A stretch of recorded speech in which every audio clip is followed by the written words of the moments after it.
जय हिंद दोस्तों। तो कैसे हैं आप। तो आइए शुरू करते हैं आज की इस इम्पोर्टेंट वीडियो को। तो हमारा पहला क्वेश्चन रहा कि रक्त के अध्ययन विज्ञान को कहते हैं। तो हमें बताना है कि रक्त के अध्ययन विज्ञान को कहते क्या हैं। तो रक्त के अध्ययन विज्ञान को हम लोग क्या कहते हैं, हेमेटोलॉजी कहते हैं। ठीक है ना, रक्त के अध्ययन विज्ञान को हम लोग हेमेटोलॉजी कहते हैं। फलों के विज्ञान को हम लोग पोमोलॉजी कहते हैं। न्यूरॉन्स के अध्ययन को हम लोग न्यूरोलॉजी कहते हैं। आगे बढ़ते हैं हमारा नेक्स्ट क्वेश्चन। तो आइए सॉल्व करते हैं हम अपने नेक्स्ट क्वेश्चन को। हमारा नेक्स्ट क्वेश्चन है कि रक्त समूह की खोज करने वाले वैज्ञानिक का नाम। हमें बताना है कि रक्त समूह का जो खोज किया था उस वैज्ञानिक का नाम क्या था। तो option D right, Karl Landsteiner. Karl Landsteiner ji ने ही रक्त समूह की खोज की थी। ठीक है दोस्तों, तो हम बढ़ते हैं अपने अगले क्वेश्चन की ओर, सॉल्व करते हैं अपने अगले क्वेश्चन को। तो हमारा अगला क्वेश्चन ये रहा कि मानव रक्त के कुल कितने भाग होते हैं। मानव रक्त के दो भाग होते हैं, पहला तो रुद्राणु हो गया, दूसरा हो गया प्लाज्मा। तो राइट आंसर ए है, दो भाग होते हैं मानव रक्त के। तो आइए सॉल्व करते हैं अपने नेक्स्ट क्वेश्चन को। हमारा नेक्स्ट क्वेश्चन कुछ इस तरह से रहा। हमारा नेक्स्ट क्वेश्चन रहा कि मनुष्य के शरीर में आरबीसी अर्थात लाल रुधिर कणिकाओं का निर्माण कहाँ होता है। आरबीसी यानी कि रेड ब्लड कार्पसेल्स का निर्माण कहाँ पर होता है। तो राइट आंसर इसका सी है, बोन मैरो। बोन मैरो में ही आरबीसी डब्ल्यूबीसी प्लेटलेट्स का ही निर्माण होता है। तो जो हमारे शरीर की लंबी हड्डियाँ होती, फीमर्स होती हैं, उनको जब ऐसे बीच में इनको काटा जाता है तो उनके बीच में जो डॉटेड ब्रैकेट जगह बनती है, ब्लैंक स्थान होता है, वहाँ पर ही ये रक्त कणिकाओं का निर्माण होता है, उसे ही बोन मैरो कहा जाता है। पांचवा क्वेश्चन हमारा कुछ इस तरह से रहा। तो पांचवा क्वेश्चन हमारा ये रहा कि लाल रक्त कणिकाओं अर्थात आरबीसी यानी रेड ब्लड कार्पसेल्स का मुख्य कार्य होता क्या है, फंक्शन क्या है। इसका इंपॉर्टेंट फंक्शन है कि ऑक्सीजन का परिवहन, इसका मेन फंक्शन है ऑक्सीजन का परिवहन करना। इसका बहुत ही इंपॉर्टेंट फंक्शन है आरबीसी का। तो दोस्तों, अगर आपने अभी तक इस चैनल को सब्सक्राइब और वीडियो को लाइक नहीं किया है तो कर दीजिए। मैंने आपको इस वीडियो में ब्लड से संबंधित सारे महत्वपूर्ण क्वेश्चन करवा रखे हैं। मैंने आपके सारे इंपॉर्टेंट क्वेश्चन जो ब्लड से पूछे जा सकते हैं ह्यूमन ब्लड से, वो सब इस वीडियो में इंक्लूड कर रखे हैं। अगर आपने इस वीडियो को पूरा देख लिया तो दोस्तों मेरी गारंटी है कि आपको किसी अन्य वीडियो को देखने की आवश्यकता नहीं पड़ेगी। तो आइए हम अपने छठे क्वेश्चन की ओर आगे बढ़ते हैं। हमारा छठा क्वेश्चन है कि आरबीसी रेड ब्लड कार्पसेल्स अर्थात लाल रक्त कणिकाओं की खोज किस वैज्ञानिक के द्वारा की गई थी। तो इसका आरबीसी की खोज जो की गई थी, ऑप्शन डी है एंटोन वान ल्यूइनहॉक। एंटोन वान ल्यूइनहॉक ने ही क्या किया था, आरबीसी रेड ब्लड कार्पसेल्स का खोज की थी। बढ़ते हैं हम अपने अगले क्वेश्चन की ओर। हमारा अगला क्वेश्चन कुछ इस तरह से रहा। हमारा सातवां क्वेश्चन है कि आरबीसी अर्थात लाल रक्त कणिकाओं का बायोलॉजिकल या साइंटिफिक नाम क्या होता है। तो आरबीसी अर्थात लाल रक्त कणिकाओं का जो साइंटिफिक नाम होता है वो एरिथ्रोसाइट्स होता है। Option C right. ल्यूकोसाइट्स क्या होता है, डब्ल्यूबीसी का होता है, थ्रोम्बोसाइट्स प्लेटलेट्स का होता है। ठीक है दोस्तों, अब बढ़ते हैं हम अपने नेक्स्ट क्वेश्चन की ओर, सॉल्व करते हैं अपने नेक्स्ट क्वेश्चन को। हमारा नेक्स्ट क्वेश्चन कुछ इस तरह से रहा कि आठवां लाल रक्त कणिकाओं आरबीसी का जीवन काल कितने दिनों का होता है। तो आरबीसी यानी कि लाल रक्त कणिकाओं का जीवन काल 120 दिनों का होता है। कितने दिनों का, 120 डेज का होता है। इसे आप याद रखेंगे, एग्जाम के दृष्टिकोण से इंपॉर्टेंट क्वेश्चन है। ठीक है दोस्तों, बढ़ते हैं हम अपने अगले क्वेश्चन को सॉल्व करते हैं। अपने अगले क्वेश्चन को, हमारा नवा क्वेश्चन है कि आरबीसी का कब्रगाह किसे कहा जाता है। तो आरबीसी का कब्रगाह स्प्लीन को कहा जाता है। मैंने यहाँ पर हिंदी इंग्लिश दोनों लिख रखा है। स्प्लीन यानी कि पीला को कहा जाता है, आरबीसी रेड ब्लड कार्पसेल्स का कब्रगाह कहा जाता है। इसे ही ब्लड बैंक ऑफ आरबीसी कहा जाता है। क्या कहते हैं, ब्लड बैंक ऑफ आरबीसी, आप ऐसे भी याद करते हैं। हम अपने अगले क्वेश्चन को सॉल्व करते हैं कि भ्रूण अवस्था में आरबीसी कहाँ बनता है। भ्रूण अवस्था में आरबीसी और रेड ब्लड कार्पसेल्स यानी कि लाल रक्त कणिका कहाँ पर बनती है, इसका निर्माण कहाँ पर होता है। तो इसका राइट आंसर है यकृत यानी कि लिवर में ही भ्रूणावस्था में आरबीसी यानी कि रेड ब्लड कार्पसेल्स का निर्माण होता है। सॉल्व करते हैं अपने अगले क्वेश्चन को। हमारा अगला क्वेश्चन रहा कि ह्यूमन ब्लड मानव रक्त क्या एक प्रकार का ऊतक है। ऐसा पूछा जाए तो मैं बता दूं कि ह्यूमन ब्लड मानव रक्त एक प्रकार का ऊतक है। और किस प्रकार का ऊतक है, तो यह एक प्रकार का तरल संयोजी ऊतक है। तो दोस्तों इसका राइट आंसर जो है वो डी है, एक प्रकार का तरल संयोजी ऊतक है मानव ब्लड, ह्यूमन ब्लड। ठीक है दोस्तों, तो इसका राइट आंसर ये है। और अब बढ़ते हैं अपने अगले क्वेश्चन को। तो हमारा अगला क्वेश्चन है कि रक्त के बनने की प्रक्रिया को कहते क्या है। तो रक्त के बनने की प्रक्रिया को हेमोपोइसिस कहते हैं। तो option A is the right answer of the question, haemopoiesis कहा जाता है रक्त के बनने की प्रक्रिया को। बढ़ते हैं अब हम अपने अगले क्वेश्चन की ओर। मानव के रक्त का पीएच मान कितना होता है। मानव के रक्त का पीएच मान हमें बताना है, तो होता है 7 पॉइंट। ठीक है ना, कितना होता है, 7 होता है। मानव के रक्त का पीएच कितना होता है, 7 होता है। ह्यूमन के जो आंसू होते हैं उनका भी जो पीएच होता है वो भी कितना होता है, वो भी उनका 7 ही होता है। 7 यानी कि उदासीन हो जाता है। बढ़ते हैं हम अपने अगले क्वेश्चन की ओर। हमारा अगला क्वेश्चन है कि मनुष्य के शरीर में लगभग यानी कि एवरेज कितने लीटर रक्त होता है। हमको ये बताना है एवरेज कितने लीटर रक्त होता है। तो कितने लीटर रक्त होता है, 6 लीटर रक्त होता है। अगर यहाँ पर 5 लीटर दे रखा गया है, 5 लीटर अगर दिया गया है तो आप लोग यहाँ पर 5 पर टिक करेंगे। ठीक है दोस्तों, बढ़ते हैं अपने अगले क्वेश्चन की ओर। हमारा अगला क्वेश्चन ये रहा कि आर एच फैक्टर की खोज किस वैज्ञानिक ने की थी। तो आर एच फैक्टर की खोज किसने की थी, लैंडस्टीनर नामक वैज्ञानिक ने की थी। किसने की थी, लैंडस्टीनर ने ही की थी। आर एच फैक्टर की खोज लैंडस्टीनर नामक वैज्ञानिक ने ही की थी। बढ़ते हैं हम अपने अगले क्वेश्चन की ओर। हमारा अगला क्वेश्चन है कि फर्स्ट मनुष्य का ब्लड प्रेशर कितना होता है। फर्स्ट मनुष्य का ब्लड प्रेशर होता है 120 एफई एमएमएचडी।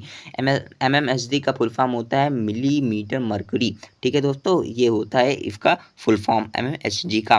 बढ़ते हैं हम अपने अगले क्वेश्चन की ओर। हमारा 17वां क्वेश्चन कुछ इस तरफ रहा कि निम्न में से सर्वग्राही रक्त समूह किसे कहते हैं। सर्वग्राही रक्त समूह, option A is the right answer of the question. A B को क्या कहा जाता है, ब्लड ग्रुप को सर्वग्राही रक्त समूह कहा जाता है। बढ़ते हैं हम अपने अगले क्वेश्चन की ओर। हमारा अगला क्वेश्चन कुछ इस तरह से रहा कि निम्न में से कौन सा आरबीसी की कमी से होने वाला रोग है। आरबीसी की कमी यानी रेड ब्लड कार्पेल्स, लाल रक्त कणिका की कमी से होने वाला रोग जो है एनाइमा या इनीमिया होता है, जिसमें आरबीसी की कमी हो जाती है। बढ़ते हैं हम अपने अगले क्वेश्चन की ओर, सॉल्व करते हैं अपने अगले क्वेश्चन को। तो निम्न में से कौन सा सर्वदाता रक्त समूह होता है। तो सर्वदाता रक्त समूह को हम लोग ओ ब्लड ग्रुप को सर्वदाता रक्त समूह कहते हैं। तो राइट आंसर इसका है ओ, ऑप्शन इसका है ओ। बढ़ते हैं अपने अगले क्वेश्चन की ओर, सॉल्व करते हैं अपने अगले क्वेश्चन को। ऐसा कौन सा अंग है जिसमें रक्त नहीं पाया जाता है। तो इसका राइट आंसर है डी, कार्निया। ऐसा जो हमारे आँख का एक भाग होता है, पार्ट होता है, part of our I, cornea, उसमें क्या होता है, ब्लड नहीं पाया जाता है दोस्तों। तो राइट आंसर है डी, कार्निया। कार्निया में ब्लड नहीं पाया जाता है। बढ़ते हैं अपने अगले क्वेश्चन की ओर। तो हमारा अगला क्वेश्चन ये रहा कि मानव का रक्तदाब किस यंत्र की सहायता से मापा जाता है। तो इसका राइट आंसर है फिफ्थ गैमोमीटर के थ्रू जो होता है ह्यूमन ब्लड यानी ह्यूमन ब्लड का जो ब्लड प्रेशर होता है उसको मापा जाता है। तो इसका राइट आंसर जो है सी है, इसके थ्रू हम लोग नापते हैं। नेक्स्ट सॉल्व करते हैं अपने नेक्स्ट क्वेश्चन को। हमारा नेक्स्ट क्वेश्चन है कि मानव रक्त की सबसे बड़ी कोशिका कौन सी है। तो श्वेत रुधिराणु यानी कि WBC जो होती हैं, वाइट ब्लड कार्पेल्स जो होती हैं, मानव रक्त की सबसे बड़ी कोशिकाएं सेल्स होती हैं। सॉल्व करते हैं अपने अगले क्वेश्चन को। हमारा अगला क्वेश्चन है कि रक्त शरीर के अंदर किसके कारण से नहीं जमता है। किसके कारण से नहीं जमता है।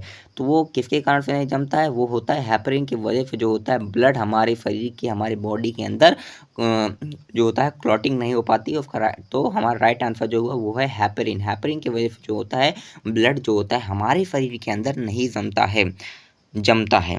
ठीक है दोस्तों, बढ़ते हैं अपने अगले क्वेश्चन की ओर। तो हमारा 24वां क्वेश्चन है कि रक्त के शुद्धिकरण की प्रक्रिया को क्या कहते हैं। रक्त के शुद्धिकरण की प्रक्रिया को डायलिसिस कहते हैं। तो answer A is the right answer of the question. बढ़ते हैं अपने अगले क्वेश्चन को और सॉल्व करते हैं अपने अगले क्वेश्चन को। हमारा अगला क्वेश्चन है कि मनुष्य के रक्त का लाल रंग किसके कारण से होता है। तो हीमोग्लोबिन की वजह से जो होता है मनुष्य का लाल रंग होता है। मनुष्य के रक्त का लाल रंग होता है, मनुष्य का नहीं, मनुष्य के रक्त का लाल रंग किसकी वजह से होता है, हीमोग्लोबिन की वजह से होता है। तो ऑप्शन सी जो है वो है right answer of the question. बढ़ते हैं अपने अगले क्वेश्चन की ओर, सॉल्व करते हैं अपने अगले क्वेश्चन को। प्लाज्मा का पीले रंग किसके कारण से होता है। प्लाज्मा का पीला रंग जो होता है बिलिरुबिन की वजह से होता है इसका पीला रंग। तो मैं बता दूं ब्लड के दो पार्ट होते हैं, रुधिराणु और प्लाज्मा। ठीक है ना, प्लाज्मा होता तो है और प्लाज्मा पूछ रहे किस कलर का होता है, तो प्लाज्मा पीले कलर का होता है। और ये पीले कलर का क्यों होता है, तो इसका कारण जो है बिलिरुबिन की वजह से जो होता है इसका कलर जो होता है वो पीले रंग का होता है, हल्के पीले रंग का होता है। अब बढ़ते हैं अपने अगले क्वेश्चन की ओर, सॉल्व करते हैं अपने अगले क्वेश्चन को। 27वां, रक्त का थक्का जमाने में मुख्य प्रोटीन कौन सी होती है। तो फाइब्रोनोजन जो होती है रक्त का थक्का जमाने के लिए बहुत ही ज़्यादा इंपॉर्टेंट प्रोटीन होती है फाइब्रोनोजन जो प्रोटीन होती है वो रक्त का थक्का जमाने में बहुत ही ज़्यादा इंपॉर्टेंट रोल अदा करती है। तो बढ़ते हैं अपने अगले क्वेश्चन को, सॉल्व करते हैं अपने अगले क्वेश्चन को। हमारा अगला क्वेश्चन है कि मानव रक्त में कौन सा धातु पाया जाता है। तो मानव रक्त में लोहा जो होता है, आयरन जो होता है वो पाया जाता है। मानव रक्त में पाया जाने वाला धातु लोहा है, तो और कुछ मात्रा में गोल्ड यानी कि ये सोना भी पाया जाता है, लेकिन इसका राइट आंसर जो है वो है लोहा। सबसे अधिक मात्रा में मानव रक्त में पाया जाने वाला धातु जो है वो है लोहा। ठीक है दोस्तों, बढ़ते हैं अपने अगले क्वेश्चन की ओर। हमारा अगला क्वेश्चन है कि प्लेटलेट्स की जीवन अवधि कितने दिनों की होती है। तो प्लेटलेट्स की जीवन अवधि जो होती है कितने दिनों के लिए होती है, 8 से 10 दिनों की होती है। प्लेटलेट्स की जीवन अवधि 8 से 10 दिनों की होती है, प्लेटलेट्स की जीवन अवधि। तो ऑप्शन सी जो है राइट आंसर है इस क्वेश्चन का। बढ़ते हैं अपने अगले क्वेश्चन की ओर, सॉल्व करते हैं अपने अगले क्वेश्चन को। हमारा अगला क्वेश्चन है कि एंटीजन कितने प्रकार के होते हैं। तो 2 प्रकार के होते हैं, ऑप्शन सी जो है इसका राइट आंसर है। ऑप्शन सी कितने प्रकार के होते हैं, ये होते हैं 2 प्रकार के। तो बढ़ते हैं अपने अगले क्वेश्चन की ओर, सॉल्व करते हैं अपने अगले क्वेश्चन को। हमारा अगला क्वेश्चन है कि मानव रक्त में WBC की कमी को क्या कहते हैं। यानी मानव रक्त जो होता है, ह्यूमन ब्लड जो होता है, उसमें WBC वाइट ब्लड कॉर्पसेल्स श्वेत रक्त रोगाणु की कमी को क्या कहते हैं। तो ल्यूकोपीनिया कहते हैं। क्या कहते हैं, ल्यूकोपीनिया कहा जाता है। तो राइट आंसर है इसका बी, ऑप्शन बी जो है ल्यूकोपीनिया। WBC की कमी को कहते हैं ल्यूकोपीनिया कहते हैं। ठीक है दोस्तों, हम बढ़ते हैं अपने अगले क्वेश्चन को, सॉल्व करते हैं अपने अगले क्वेश्चन को। मानव रक्त में WBC की अधिकता को क्या कहते हैं। जो मानव रक्त में WBC श्वेत रोगाणुओं की अधिकता होती है उसे कहते हैं ल्यूकेमिया। क्या कहते हैं, ल्यूकेमिया। ल्यूकेमिया कहा जाता है। कंफ्यूज मत होइएगा, ल्यूकेमिया कहते हैं। मानव रक्त में WBC की अधिकता को ल्यूकेमिया कहते हैं और कमी को ल्यूकोपीनिया कहते हैं। पर ऑप्शन डी इसका अगले वाले का सही था। बढ़ते हैं अपने अगले क्वेश्चन की ओर, सॉल्व करते हैं अपने अगले क्वेश्चन को। हमारा अगला क्वेश्चन कुछ इस तरफ रहा कि प्लेटलेट्स का साइंटिफिक नाम या वैज्ञानिक नाम क्या होता है। प्लेटलेट्स का साइंटिफिक नेम क्या होता है। तो प्लेटलेट्स का जो साइंटिफिक नेम होता है वो होता है थ्रोम्बोसाइट्स। इसका राइट आंसर जो है वो ऑप्शन ए है, थ्रोम्बोसाइट्स। बढ़ते हैं अपने अगले क्वेश्चन की ओर, सॉल्व करते हैं अपने अगले क्वेश्चन को। हमारा अगला क्वेश्चन कुछ इस तरह से रहा कि हमारा अगला क्वेश्चन रहा कि प्लेटलेट्स का निर्माण कहाँ होता है। प्लेटलेट्स का निर्माण कहाँ पर होता है। प्लेटलेट्स का निर्माण भी मैं बता दूं बोन मैरो में ही होता है। तो ऑप्शन सी राइट है इसका इस क्वेश्चन का।